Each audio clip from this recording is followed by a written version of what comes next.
देखिए, शारजाह में अमेरिकी टेलीकम्युनिकेशन बिल्डिंग पर सीधी स्ट्राइक हुई है। इस पर ड्रोन अटैक हुआ है। बल्कि ये जब ड्रोन हमला हुआ तो मेरे एक वीडियो में एक कमेंट आया कि अभी अभी जो है वो हमला हुआ, और बाई चांस मैं उस समय ऑनलाइन था तो मैंने वो कमेंट देखा, और उसमें एक दर्शक ने मुझे ये बताया, जो शायद शारजाह में होंगे, उनकी तरफ से एक कमेंट आया कि साहब अभी अभी एक जो है वो ड्रोन स्ट्राइक हुई है, और वो खबर बिल्कुल सही हुई। अमेरिकी टेलीकम्युनिकेशन सेंटर पर ड्रोन अटैक हुआ है। अगर आप यूएई में हैं, आप सऊदी में हैं, आप कतर में हैं, आप जॉर्डन में हैं, और अगर आप मेरे वीडियो देख रहे हैं तो आप कमेंट करके बताइए वहां कैसे हालात हैं। आप जो भी अपडेट लेंगे मैं उसे अपने दर्शकों तक पहुंचाऊंगा। इसके अलावा आप देखिए, दुबई में टेलीकॉम फैक्ट्री पर हमला हुआ है। यानी ये कि बड़ा इलेक्ट्रॉनिक वॉरफेयर शुरू हो गया है। अब आप देखिए, ईरान की जो मिसाइल्स हैं वो ऐसी जगहों पर बरस रही है जो इलेक्ट्रॉनिक टेलीकम्युनिकेशन सेंटर्स हैं उस पर। जिस तरह के हमले ईरान पर हुए वैसा ही जवाब मिल रहा है। यूएई में अल मिन्हाद बेस पर अमेरिका का कमांड सेंटर तबाह कर दिया गया है। दुबई में 24 घंटे के अंदर 11 मिसाइल्स अटैक हुए हैं और 40 के आसपास ड्रोन अटैक हुए हैं। दुबई में ही कुवैत का जो तेल टैंकर है, अल सलामी तेल टैंकर, उसमें आग लग गई है। ये खबर आप जानते होंगे, उस पर ड्रोन अटैक हुआ। इसके अलावा दुबई एयरपोर्ट पर 2 सिविलियन एयरक्राफ्ट को भी निशाना बनाया गया है। इसको लेकर अभी कंफर्मेशन देखिए रिवील होती है नहीं, जानकारी वो एक अलग बात है, लेकिन जो सोर्सेज आ रहे हैं कि 2 प्लेन तबाह हुए हैं यूएई में एयरपोर्ट पर। इसके अलावा आप देखिए कि मिडिल ईस्ट का अब ऐसा मान के चल रहे हैं एक्सपर्ट्स कि जो रडार सिस्टम है वो पूरी तरह से तबाह है। आप देखिए, सऊदी में लगातार अमेरिकन बेसिस पर हमले, यूएई पर हमले, बहरीन पर स्टील प्लांट पर जिस तरह से हमले हुए, कुवैत पर अमेरिकन बेसिस पर हमले, इराक पर हमले। ऐसा लगता है कि अमेरिका का defence system, THAAD system, Patriot system पूरी तरह से तबाह हो चुका है, और सब बेसिस एक के बाद एक जल चुके हैं। इसीलिए खबरें आ रही है कि अमेरिका अब अपने सारे बेस इजराइल शिफ्ट करने जा रहा है। ये बड़े हमले हुए, इजराइल पर लगातार हमले हो रहे हैं। इजराइल का तो जो हाल है वो मैं आपको बताऊंगा ही, लेकिन इसके अलावा एक बड़े मुद्दे पर मैं बात करना चाह रहा हूं, वो है कि डोनाल्ड ट्रंप क्या हॉर्मुज में ग्राउंड ऑपरेशन करने जा रहे हैं, और क्या डोनाल्ड ट्रंप की असली नज़र ईरान के 450 किलो यूरेनियम पर है। क्या ये जंग अब यूरेनियम की होने जा रही है? देखिए, पहली बात तो आप ये समझिए कि 2 तरह के बयान आ रहे हैं। आप एक बयान देखें, जैसे मार्को रूबियो हो गए विदेश मंत्री, या जेडी वेंस उपराष्ट्रपति, इनके जो बयान आ रहे हैं ये इस तरफ इशारा कर रहे हैं कि अब ये जंग खत्म होने वाली है, खत्म होने वाली है। डोनाल्ड ट्रंप की तरफ से कभी ये बयान आता है कि जंग खत्म होने वाली है, कभी ये बयान आता है कि ये जंग कितनी चलेगी हम नहीं बता सकते, क्या हमें हमले जारी रखने होंगे। यानी आप देखिए, ये बयानों में बड़ा विरोधाभास है।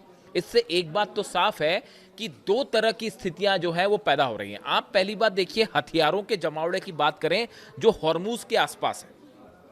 यूएसएस ट्रिपोली इंडियन ओशन को क्रॉस कर चुका है, अरब सागर की तरफ बढ़ रहा है। यानी वो उस सिचुएशन में जल्दी पहुंच जाएगा जहां से हॉर्मुज पर एक्शन हो सकता है। यूएसएस ट्रिपोली जो जहाज है उसमें 3,500 सोल्जर्स हैं। इसके अलावा आप यूएसएस बॉक्सर जो है वो बेहद करीब पहुंच रहा है, अरब सागर की करीब पहुंच चुका है। 82 एयरबॉर्न यूनिट में 3,000 जवान हैं अमेरिका के। आर्मी कॉम्बैट के 4,000 सोल्जर्स जो है वो मिडिल ईस्ट की तरफ बढ़ रहे हैं। सपोर्ट यूनिट जो है अमेरिका की, उसके 20,000 सोल्जर्स जो है वो ईरान के करीब पहुंचने शुरू हो गए। एयरफोर्स से, अमेरिकन एयरफोर्स से जुड़े 15,000 सोल्जर्स जो हैं उनको मिडिल ईस्ट भेज दिया गया है। इसके अलावा स्पेशल फोर्स के 2,000 सोल्जर्स और नेवी के करीब 10,000 सैनिक अमेरिका के ईरान के आसपास हैं। यानी देखिए, ये मैंने आपको नंबर्स ये सब इसलिए बताए, ये बड़ी स्पेसिफिक जानकारी है। एक तो कि कितने सोल्जर्स कौन सी यूनिट से आ रहे हैं, मैंने आपको पहले ही बताया। चाहे रशिया की इंटेलिजेंस हो, चाहे चाइना की इंटेलिजेंस हो, ये सब मदद कर रहे हैं ईरान की, और अमेरिका के हर डेवलपमेंट की जानकारी दी जा रही है ईरान को। इन हालात में ये सारे सोल्जर्स का करीब जाना, हॉर्मुज के करीब जाना, मिडिल ईस्ट की तरफ बढ़ना, ये इशारा कर रहा है कि एक बड़ा ग्राउंड ऑपरेशन कभी भी हो सकता है, चाहे वो हॉर्मुज में हो, चाहे खर्ग आइलैंड में। अब देखिए, अगर हम टोटल सैनिकों को काउंट कर लें तो करीब 50,000 सैनिक बन रहे हैं जो कि ईरान के आसपास है। आप देखिए, वॉरशिप्स पहुंच रहे हैं।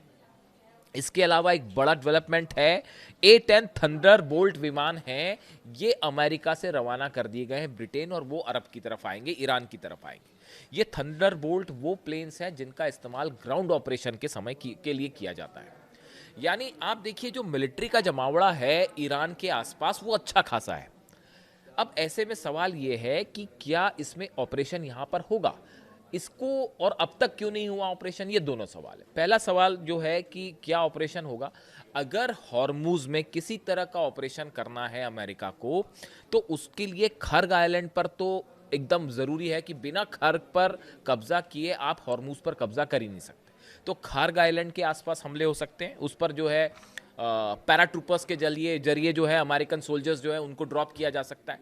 लेकिन खर्ग पर हमला करने के लिए या उस पर कब्जा करने के लिए आपको केशम आइलैंड पर कब्जा करना होगा, आपको लद्दाख पर हमला करना होगा, आपको अबू मूसा पर हमला करना होगा, और ग्रेटर तुनब, ये वो सब आइलैंड हैं हॉर्मूज में जिन पर कब्जा किए बिना आप स्ट्रेट ऑफ हॉर्मूज को खोलने की सोच भी नहीं सकते। और देखिए सबसे बड़ी बात, गौर करने वाली बात, ये जो केशम आइलैंड है यहां पर लगी हुई है ईरान की अबू मेहदी मिसाइल्स। एक्सपर्ट से मैंने कई लोगों से बात की कि भाई डोनाल्ड ट्रंप इतना वक्त क्यों ले रहे हैं, अगर हॉर्मूज में ऑपरेशन करना है तो फटाफट कर दीजिए, भाई दुनिया की सबसे बड़ी ताकत है, इतने सारे प्लेन्स हैं, सब कुछ है। ये बात अलग है कि उसमें जो है 20-25 प्लेन जो है तबाह हो चुके हैं, सब बेस जल चुके हैं। तो कई लोग मुझसे सवाल पूछते हैं कि अरे भाई अमेरिका तो जंग जीत रहा है, आप क्यों कह रहे हैं कि ईरान जंग जीत रहा है। 1 महीना हो गया साहब, हाँ 1 महीने में सब देश मिलकर ईरान को झुका नहीं पाए, और झुकाना तो छोड़िए सारे बेस तबाह हो चुके हैं, 2-2 वॉरशिप्स पीछे पलट के जा चुके हैं। ऐसे हालात में आप कौन जंग जीत रहा है, आप खुद सोचिए, मैं क्या कहूँ उसमें। अब देखिए आगे जो है, जो हम जिस बात पे हैं उस पे हम रहें, कि आप देखिए इन सब आइलैंड्स पर आपको एक साथ हमले करने पड़ेंगे। आपको खर्ग आइलैंड पर कब्जा करना पड़ेगा डोनाल्ड ट्रंप को, केशम आइलैंड पर हमला करना होगा, लद्दाख, अबू मूसा, ग्रेटर, ये वो इलाके हैं जहां पर ईरान ने अपनी अबू मेहदी मिसाइल्स लगा रखी है। अब ये अबू मेहदी मिसाइल्स जो है इसके बारे में भी थोड़ी सी जानकारी होना जरूरी है। 1000 किलोमीटर इसकी रेंज है, आप सर्च करेंगे तो आपको 1000 किलोमीटर जानकारी मिलेगी। लेकिन आप अगर मुझसे पूछेंगे तो मेरा सोच जो है, जो मेरा एनालिसिस कहता है, इसकी रेंज बढ़ाकर अब 1500 किलोमीटर कर दी गई है, और ईरान की मदद से इसका एडवांस्ड वर्जन लॉन्च है जिसका ईरान ने अभी कोई डिक्लेरेशन नहीं किया। बड़ी सारी चीज़ें वॉरफेयर में ऐसी होती हैं जिसके बारे में, तकनीक के बारे में बताया नहीं जाता। तो आप जब भी अबू मेहदी मिसाइल सर्च करेंगे, आप करके देखिए, आपको 1000 किलोमीटर की रेंज मिलेगी, जबकि हकीकत यह है कि ये 1500 किलोमीटर से ज़्यादा अटैक कर सकती है। तो देखिए ये क्रूज मिसाइल है। क्रूज, इसकी सबसे बड़ी जो खास बात है वो ये है कि ये सी स्कीमिंग टेक्नोलॉजी है, यानी कहने का मतलब ये है कि ये समंदर के पानी के बड़े, बिल्कुल थोड़ी सी ऊंचाई पर, बड़े ही निचले तरीके से बहुत तेजी से बढ़ के अटैक करती है। क्रूज मिसाइल है, ये आसमान में बहुत ऊपर नहीं जाती, ये समंदर की सतह से जो पानी है बस लगे लगे उससे चलेगी, और बहुत ही तेज स्पीड से, और बड़ी ही एक्यूरेट मिसाइल है। यानी ये अमेरिका के जितने जहाज आएंगे यहाँ पे, सबके सब खतरे पे, सबके सब खतरे में, इसको ट्रेस करके हमला करना, रोकना बेहद मुश्किल। 1000 किलोमीटर की जद में भी अभी अमेरिका का कोई जहाज नहीं है।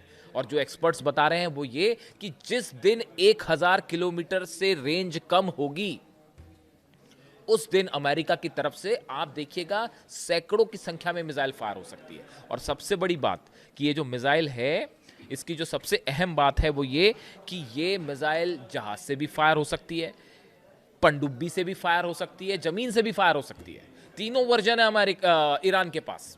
और ये जितने आइलैंड्स के मैंने नाम लिए, मैंने बार बार इसके नाम क्यों लेता हूं मैं, ताकि ये केशम आइलैंड, खार्ग हो गया, अबू मूसा हो गया, तुनब, ये जितने आइलैंड्स हैं ना, इन सब आइलैंड्स पे मिसाइल्स तैनात हैं, और सैकड़ों की संख्या में मिसाइल तैनात है। इसी वजह से जो बम्बार्डमेंट हो रहा है, जो आप रोज देख रहे हैं कि हर रात अमेरिका की तरफ से बंकर बस्टर बम्स गिराए जा रहे हैं, 1000 किलो के पेलोड के बम गिराए जा रहे हैं। मतलब ये हाल है कि हर दिन जो है करीब 1000 ठिकानों पर हमले हो रहे हैं तेहरान में, ईरान के अलग अलग ठिकानों पे। और अब ये हमले हॉर्मूज के आसपास हो रहे हैं। कोशिश ये है कि IRGC की जो क्षमता है उसको ख़त्म किया जाए, मिसाइल सिटीज़ को ख़त्म किया जाए। लेकिन मिसाइल सिटी को आप ख़त्म तो तब करोगे जब आपको पता चलेगा कहाँ कहाँ मिसाइल सिटीज़ हैं। वो तो ऐसी जगह बनी है जिसके बारे में कोई लोकेशन किसी को नहीं पता, शायद वो सिर्फ ईरान की सेना जानती है, और उसमें भी कुछ ही कमांडर्स जानते हैं।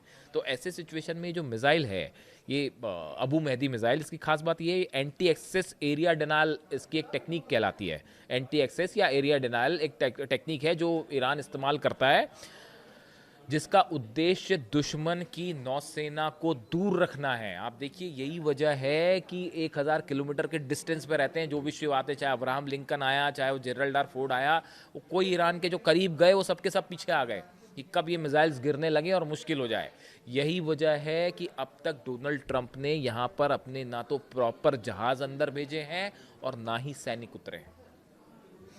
और ईरान की तरफ से 6 लाख सैनिक तैयार हैं, जो कि आधे से ज़्यादा उसमें ऑलरेडी उन लोकेशंस पर पहुंच चुके हैं जहां से वो स्वागत करने के लिए तैयार है अमेरिका को। वो जिस तरह से कहा जा रहा है, ईरान बार बार कह रहा है हम तैयार हैं, आप कदम तो रखिए, हम आपका कदम ही काट देंगे। इस तरह का कल बयान आया आईआरजीसी की तरफ से कि आप पैर रखिए, वो पैर को हम फिर उठने ही नहीं देंगे।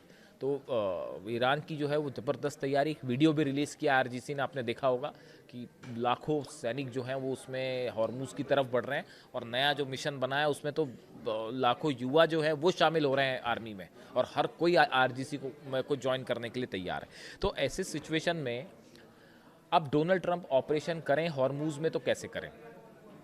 अगर वो हॉर्मुज़ पर किसी तरह का कब्जा करना चाहते हैं या अपने सोल्जर्स वहाँ पे उतारते हैं, तो ऐसे सिचुएशन में आपको सबसे पहले तो प्रतिरोध होगा कि वो जो जहाज़ आपके आएंगे उसको अबू मेहदी मिसाइल से पहला चैलेंज मिलेगा। दूसरा बड़ा चैलेंज ये मिलेगा कि वहाँ पे बड़ी सारी जो बोट्स हैं वो अटैक करेंगी। तीसरी बड़ी चुनौती है 6 लाख सैनिक वहाँ पर हैं,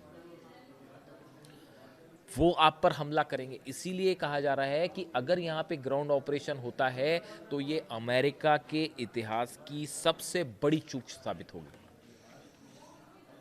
देखिए सत्ता परिवर्तन तो हो नहीं पाया, आप देखें सत्ता परिवर्तन की जो कोशिश थी वो पूरी तरह से फेल हो गई।